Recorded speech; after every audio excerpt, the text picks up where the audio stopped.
Hello friends, new English ഫ്രണ്ടിൻ്റെ പുതിയൊരു ക്ലാസ്സിലേക്ക് എല്ലാവർക്കും സ്വാഗതം. A very old man with enormous wings എന്ന ചാപ്റ്ററാണ് നമ്മൾ ഡിസ്കസ് ചെയ്തുകൊണ്ടിരിക്കുന്നത്. അടുത്ത ഭാഗത്തിലേക്ക് കടക്കാം. They concluded that he was a lonely castaway from some foreign ship wrecked by the storm. അതായത് എലിസൻ്റെയും പെലായോയും അദ്ദേഹത്തെക്കുറിച്ച് ചിന്തിക്കുന്ന എന്തായിട്ടാണ്? He was a lonely castaway from some foreign ship. മറ്റേതോ ഒരു ഷിപ്പിൽ നിന്നും വന്ന ഒരു വ്യക്തിയായിട്ടാണ്. അതായത് ആ ഷിപ്പ് കാറ്റടിച്ച് തകർന്നപ്പോൾ അതിൽ നിന്ന് വന്ന ഒരു വ്യക്തിയായിട്ടാണ് ഈ മനുഷ്യനെ കരുതുന്നത്. Then they called in a neighbour woman to see him. അതിനുശേഷം അവരവരുടെ അടുത്തുള്ള ഒരു നെയ്ബർ വുമണിനെ, ഒരു അയൽക്കാരിയായ സ്ത്രീയെ വിളിച്ചു അയാളെ കാണാൻ വേണ്ടിയിട്ട്. All she needed was one look to show them their mistake. He's an angel, she told them. അതായത് അവർ ഒരു നോട്ടം അയാളെ നോക്കിയിട്ട് പറയുവാണ്, അദ്ദേഹം ഒരു ഏഞ്ചലാണ്. He must have been coming for the child, but the poor fellow is so old that the rain knocked him down. ഈ അയൽക്കാരി പറയുവാണ്, അദ്ദേഹം ഒരു ഏഞ്ചലാണ്, അദ്ദേഹം വന്നിരിക്കുന്നത് ചിലപ്പോൾ നിങ്ങളുടെ മകനു വേണ്ടിയായിരിക്കാം, പക്ഷേ ആ പ്രായം ചെന്ന മനുഷ്യനെ മഴ തട്ടി താഴേക്കിട്ടതായിരിക്കാം.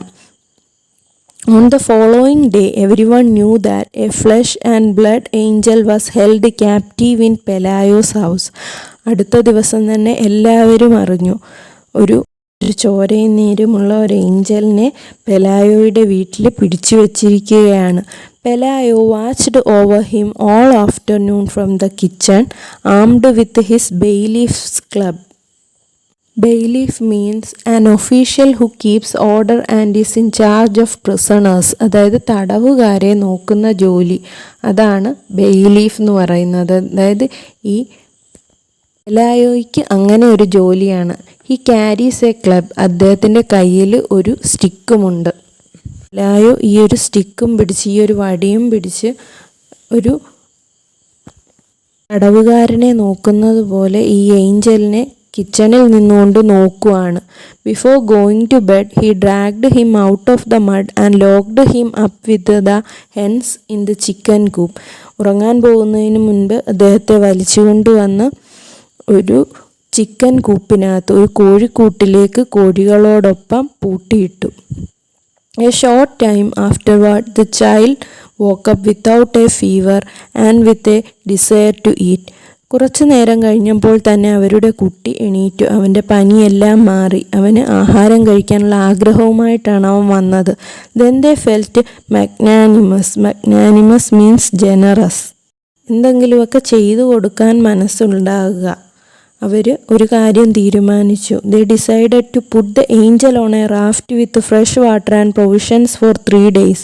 ആ ഏഞ്ചലിനെ ഒരു റാഫ്റ്റിൽ, അതായത് ഒരു ചങ്ങാടത്തിൽ വിട്ടിട്ട് 3 ദിവസത്തേക്കുള്ള ഫുഡും കൊടുത്തിട്ട് and leave him to his fate on the high seas. കടലിലേക്ക് അദ്ദേഹത്തിൻ്റെ വിധിക്കനുസരിച്ച് വിടാനായിട്ട് തീരുമാനിച്ചു.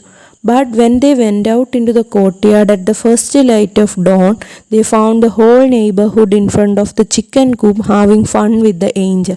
പക്ഷേ ഇതൊക്കെ തീരുമാനിച്ചെങ്കിലും അവർ അടുത്ത ദിവസം രാവിലെ എണീറ്റപ്പോൾ തന്നെ അവർ കണ്ടത്, നാട്ടുകാർ മൊത്തം, ഓൾ ദ നെയ്ബർഹുഡ്, അവരെല്ലാവരും ചിക്കൻ കൂപ്പിൻ്റെ അടുത്ത്, അതായത് ഈ കോഴിക്കൂടിൻ്റെ അടുത്ത് നിൽക്കുവാണ് ഏഞ്ചലിനെ കാണാൻ വേണ്ടിയിട്ട്. The visitors were tossing him things to eat through the openings in the coop.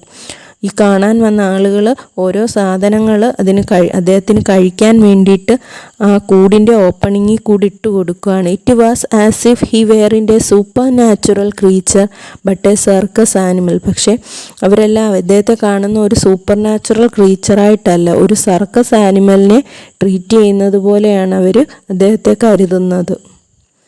Video ഇഷ്ടമായെങ്കിൽ സപ്പോർട്ട് ചെയ്യൂ. Thank you.